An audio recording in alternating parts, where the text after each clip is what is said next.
membuat dia visualisasikan pakai plan ada berbagi program di sini, di mana dalam setiap anggota tim ada 2 plan yang kita bagikan supaya lebih hemat kalau satu. Jadi nanti bisa diwakili dengan memvisualisasikan 4 bagaimana dalam bentuk gambar. Gambar tidak mesti cantik, tetapi bisa divisualisasikan. Namanya visualisasi berarti harus dalam bentuk skema atau gambar. Dalam hal ini memimpikan bagaimana muridnya. Kemudian kedua adalah bagaimana kepala sekolah dengan gurunya. Kemudian tentunya adalah lingkungan yang kita harapkan, dan yang keempat adalah bagaimana pelibatan warga sekolah, apakah orang tua atau komite sekolah. Itu yang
kita diberi kesehatan, kita diberi kesempatan dalam rangka berkolaborasi untuk menggambarkan mimpi-mimpi kita di dalam membuat program-program yang berdampak kepada murid. Kami tim yang terdiri dari 6 orang dengan DP kami Pak Suparman bermimpi tentang murid kami di masa yang akan datang, dan oleh karena itu untuk mencapai mimpi-mimpi ini berbagai program yang tentu saja harus berpihak kepada murid telah kami tuangkan dalam bentuk gambar ini, dan insya Allah ini sebentar akan dijelaskan satu-satu oleh rekan-rekan kami. Nah, salah satu penentu berhasilnya suatu program, maka tentu yang pertama adalah pelibatan seluruh stakeholder yang ada di sekolah, mulai dari kepala sekolah, kemudian komite sekolah, masyarakat, dan dalam hal ini tentu kita tidak boleh melupakan murid kita. Mereka harus kita libatkan juga dalam setiap program kita, karena program itu untuk mereka, dan mereka harus didengarkan suaranya, harus kita ide-idenya harus kita dengarkan, harus kita pilihan-pilihan mereka harus kita akomodir, kemudian mereka kita libatkan sehingga mereka merasa bertanggung jawab terhadap program-program itu dan merasa memiliki program. Oleh karena itu seluruh stakeholder yang ada di sini itulah yang akan nanti menjadi penentu dari program-program yang ada akan berjalan dengan baik atau tidak. Untuk itu saya persilakan kepada Saudara Idris untuk menjelaskan tentang program yang beliau canangkan untuk mimpi-mimpi dari murid kami di masa yang akan datang. Silakan Pak Idris. Oke, terima kasih Pak Rasid. Adapun mimpi yang akan kami terapkan di sekolah Ismail Dream ini, yaitu yang untuk saya itu adalah bagaimana siswanya ini kita ajarkan tentang IoT, di mana IoT ini nanti akan dipakai oleh siswa setelah tamat, nanti akan mempergunakan sistem IoT itu ke masyarakat dan lingkungannya sendiri. Jadi kita memperkenalkan namanya Internet of Things. Jadi teknologi-teknologi kekinian yang sekarang dipakai di dunia itu sekarang sudah smart ya, jadi Internet of Things. Jadi seperti yang dipakai petani sekarang, bagaimana caranya berkebun dengan teknologi, kita perkenalkan namanya seperti itu. Dan nanti siswa kami setelah tamat nanti dia akan membuat suatu sistem kontrol untuk di mana dia berada. Terserah apa yang dia mau buat. Yang penting dia sudah kenal apa namanya IoT, sisa dia kembangkan.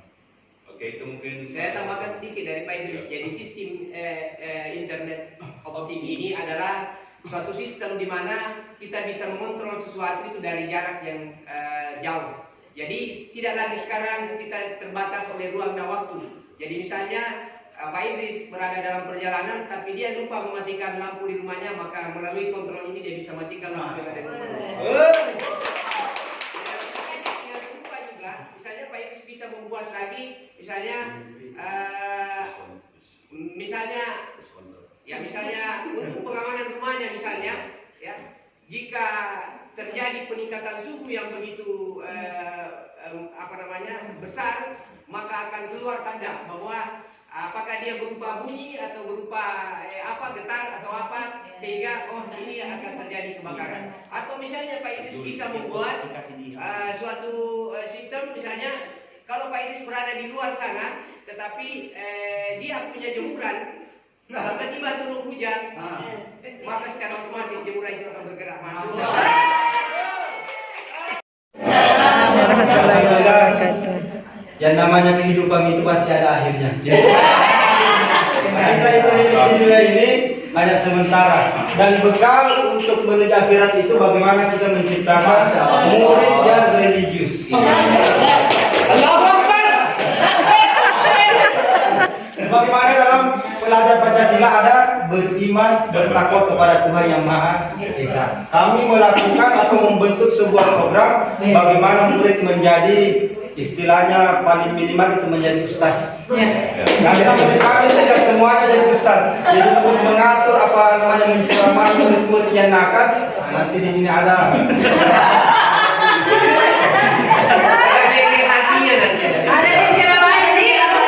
Waalaikumsalam. Program saya untuk Sekolah Ismail Dream yaitu podcast di mana dalam profil pelajaran Pancasila yaitu mandiri dan menara kerikil. Di mana sini podcast ini mempisahkan anak melatih pembelajaran melalui studio. Kebetulan di SMP Sementono 1 tersedia studio yang pelatihan siswanya untuk podcast, melatih mau kesehariannya kah, mau tentang pembelajarannya kah, mau dalam kehidupan keluarganya kan dia dan kemudian setelah podcast kemudian kami publish ini melalui web sekolah, jadi bisa dinonton melalui YouTube yang ada di sekolah SMP Sementono 1.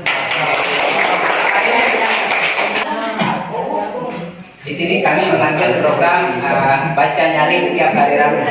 Mengapa kami memilih program ini? Karena biasanya anak-anak pada saat disuruh membaca buku, ketika selesai membaca mereka ditanya bahwa apa yang dibaca mereka tidak tahu. Makanya kami memilih program ini membaca nyaring sekedar satu kali 1 minggu, ambil hari Rabu.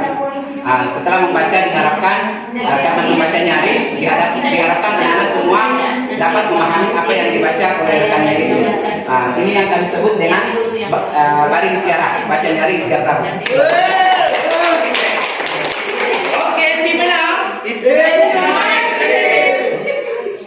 Oke baik, assalamualaikum warahmatullahi wabarakatuh. Jadi program saya ini sebagai berikut melengkapi dengan program-program teman rekan yang lain yaitu Show Your Talent, di mana kita ketahui bahwa di sekolah kan ada akademik dan non akademik, jadi tidak afdol kalau tidak ada non akademiknya. Nah, jadi di sini program Show Your Talent ini adalah mengeluarkan bakat dan minat anak ke dalam sebuah program Show Your Talent. Jadi kalau masih ada anak-anak yang malu atau tidak tidak mau mengeluarkan bakat dan minatnya, disinilah program melalui program Show Your Talent ini mereka bisa mengembangkan bakatnya. Dan ini kita sudah melakukan kita sudah mulai melakukan di sekolah khususnya di SMA Sementono dan alhamdulillah sudah berjalan. Kuat terpercaya. Ya, kuat dan terpercaya. Jadi ini juga sebagai hiburan dan ekspresi untuk anak-anak pada saat pembelajaran. Jadi mata pelajaran yang kita ketahui, mata pelajaran seni budaya juga memang sangat apalagi sekarang di dunia ini bisa dipakai pada saat mereka lulus nanti, ya, karena kita tahu bahwa sekarang itu eranya zaman sosial media. Nah, jadi untuk mendapatkan pekerjaan, ya, dan juga sebagai bahan pekerjaan nanti pada saat mereka selesai sekolah. Jadi tidak hanya sebagai karyawan, pegawai, dia juga bisa mengembangkan bakat bekerja melalui bakatnya. Jadi seperti itu. Luar biasa, tim 3 mempresentasikan. Bukan, timnya. Iya, tim 3 saya 2. Iya. 6. Oke. Tim dari Pak Basman. Iya.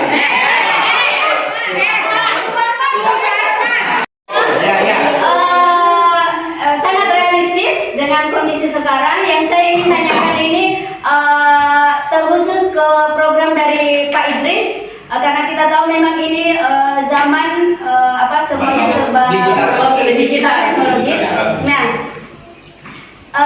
yang saya ingin tanyakan langkah preventif kita sebagai seorang pendidik, karena kita tahu kan bahwa ilmu pengetahuan itu bisa dua sisi, seperti mata uang kan, bisa positif dengan negatif. Nah, seperti yang kita ketahui bahwa BIN saja itu pernah dihacker oleh anak SMA yang belum lulus, baru kelas 7. Kelas 7 bukan yang kelas 11 ya. Yang kelas 1-nya. Iya, pernah dihacker. Nah, sebagai seorang pendidik, langkah preventif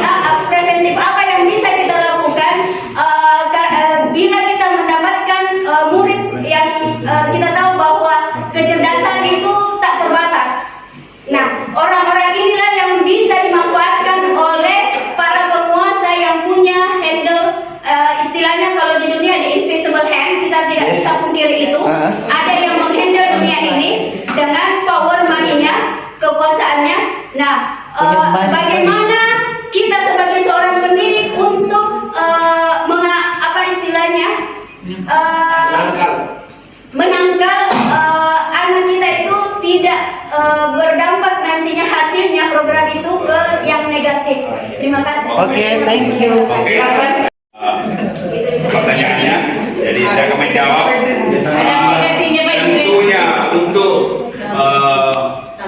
yang akan kita setelah nanti tamat, yang kita takutkan seperti tadi, Ya. terjadinya anak-anak menyelewengkan ilmunya itu ke jalan yang lain. Tentunya pertama yang kita tanamkan adalah yang programnya Pak Jelasun itu ke sini dulu. Religius. Dia sudah tertanam di sini. Insya Allah dia tidak akan berbuat seperti yang kita bilang itu. Dengan agama hidup jadi terang.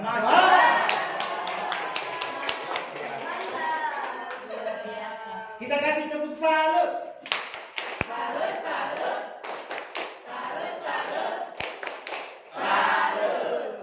Baik, bismillahirrahmanirrahim. Assalamualaikum warahmatullahi wabarakatuh. Sebelumnya terima kasih atas kesempatan yang diberikan kepada kami kelompok PP Nur Rahmi. Jadi sesuai dengan tema kita pada hari ini, saya akan mencoba mempresentasikan hasil kerja dari kelompok kami. Berdasarkan tema pada hari ini bahwa kita diminta untuk membuat gambaran atau visualisasi impian kita pada masa depan.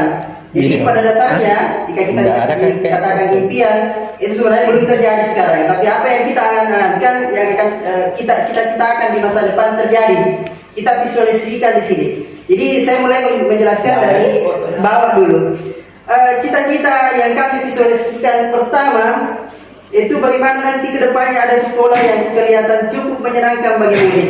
Di situ ada pohon-pohon yang rindang, kemudian lapangan yang hijau, bangunan yang bagus. Itu menjadi gambaran nanti bagaimana murid merasa nyaman ada di sekolah. Itu yang kami cita-citakan. Kemudian di sampingnya ada gambar buku rumus, buku jurus, kamus. Kemudian di sampingnya bagaimana kegiatan pembelajaran yang dicita-citakan kami itu didukung oleh dukungan teknologi informasi yang cukup memadai. Kemudian dari ini nanti akan ada output yang dihasilkan. Mungkin untuk outputnya saya langsung serahkan ke rekan saya Ibu Dasma untuk menjelaskan. Jadi gambar tangan ke atas silakan dijelaskan. Terima kasih informasi. Baik teman-teman sekalian, kami dari tim Ibu Nur Rahmi akan mempresentasikan visualisasi tentang gambaran student bagaimana hold the world Habis nih Bu, habis nih. by knowledge. Apa Itu udah? adalah Masih. yang merupakan tema daripada visualisasi gambaran kami siswa ke depan. Nah, tadi teman saya sudah menjelaskan mengapa kami terinspirasi dengan menggenggam dunia. Karena dengan menggenggam dunia ini kami gambarkan bahwa siswa di masa depan itu semuanya berkolaborasi. Ya, jadi di sini ada gambar di sini kolaborasi antara orang tua, siswa, murid, guru, masyarakat dan semua stakeholder sekolah itu saling bekerja sama untuk mewujudkan satu, tentu untuk mewujudkan tujuan pendidikannya di profil pelajar Pancasila. Jadi meskipun generasi masa depan kita tidak lupa kita berpegang teguh kepada Pancasila. Pancasila, NKRI, harga mati. Saya kira kita tidak bisa lupakan itu karena kita hidup di negara Indonesia. Kemudian negara kita ini sesuai dengan filosofi Raja Dewantara. Ya, kita anak-anak kita hidup disesuaikan dengan kodrat zamannya.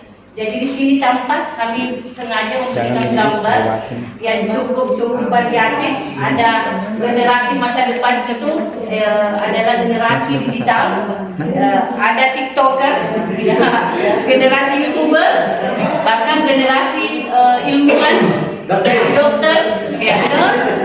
Ini adalah semua menghasilkan insinyur, S2, S3 sampai doktor. Kemudian untuk kita berkompetisi untuk meraih apa? Meraih number one. Number one, artinya selalu nomor satu. Kemudian gambaran generasi masa depan, generasi milenial, itu kita tidak lupa dengan aspek pendidik. Di sini ada gambar songkok. Kalau tadi ini ada gambar mengaji, di sini juga kita ada gambar songkok. Songkok artinya ini adalah menggambarkan generasi yang religius. Jadi tetap milenial, tetapi tetap religius. Religius itu artinya tetap menjalankan ibadah, kemudian taat beriman kepada Tuhan Yang Maha Esa. Kemudian kita tidak boleh hidup di sekarang ini adalah serba material. Kita harus realistis teman-teman. Ya, jadi di sini ada gambar dolar, ada gambar rupiah. Ya, di sini menunjukkan bahwa money sangat-sangat penting dalam kehidupan kita. Meskipun untuk menggenggam dunia itu baik knowledge, akan tetapi kita tidak bisa nafikan kita butuh materi, kita butuh uang. Makanya kita gambar di sini dolar Amerika, dolar Singapura. Bukan replika. Ya, jadi ini semua ini uang asli ya. Dolar Singapura, Bu. Dolar Singapura. Ini menunjukkan bahwa dalam kehidupan duniawi ini kita tidak memang sangat membutuhkan yang namanya uang, karena kita bekerja untuk uang dan segala-galanya itu adalah kita butuh uang. Akan tetapi kita ini adalah generasi yang bertakwa, artinya kita generasi beragama. Kita semua ini adalah kehidupan duniawi.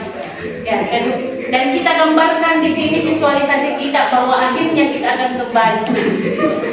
Ya Allah. Ya, kita semua ini adalah kehidupan akhirat. Jadi semua apa yang kita jadi ini adalah gambar. Artinya ini adalah gambar bahwa kita semua hidup dunia ini meskipun penuh dengan materialis, akan tetapi kita tetap mempersiapkan diri untuk menuju kepada jadi begitulah gambaran kelompok kami untuk generasi masa depan. Kira-kira seperti itu. Terima kasih. Itulah presentasi kami. Jadi semuanya ya. 1, 2, 3. Hold the world by knowledge.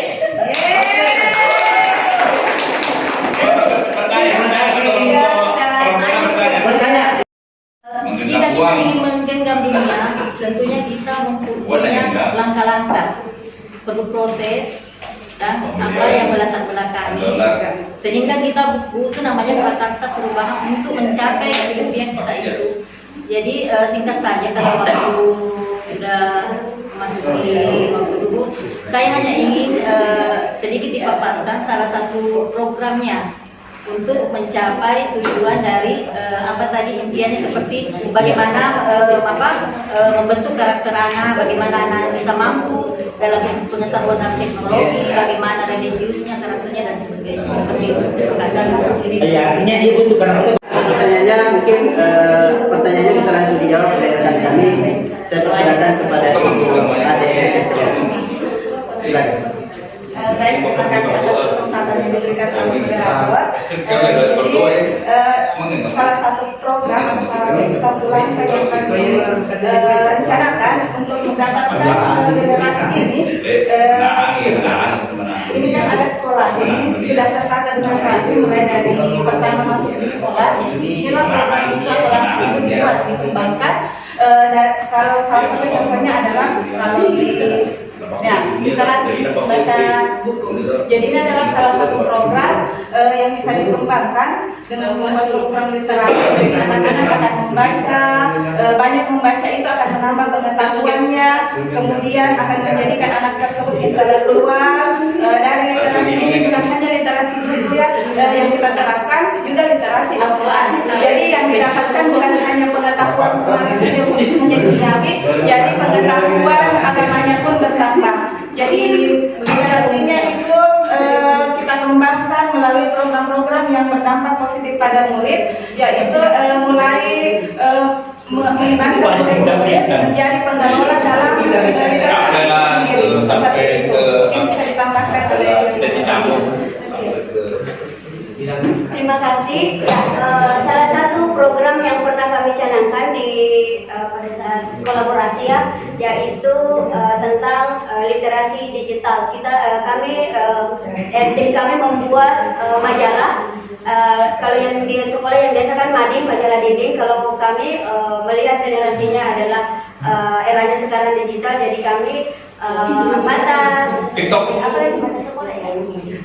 Ya, temanya itu nanti berasal dari akan ada tim tersendiri ya, program mata sekolah atau magazine ya, digital magazine itu kami merekrut program ini yang judulnya ya, kami merekrut murid-murid yang punya bakat dalam jurnalistik. Untuk yang langkah sederhananya, kita tidak mungkin membayangkan yang digital yang ini dulu.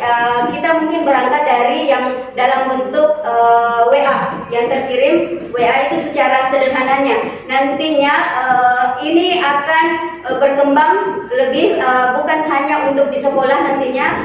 Jika dievaluasi ternyata punya manfaat lebih lagi untuk ke depannya, maka kita akan bekerja sama dengan pihak dari luar ya, tim jurnalistik yang lebih profesional. Ini yang kami canangkan di program kami pada saat ini. Terima kasih. Baik, demikian jawaban dari Oke, terima kasih.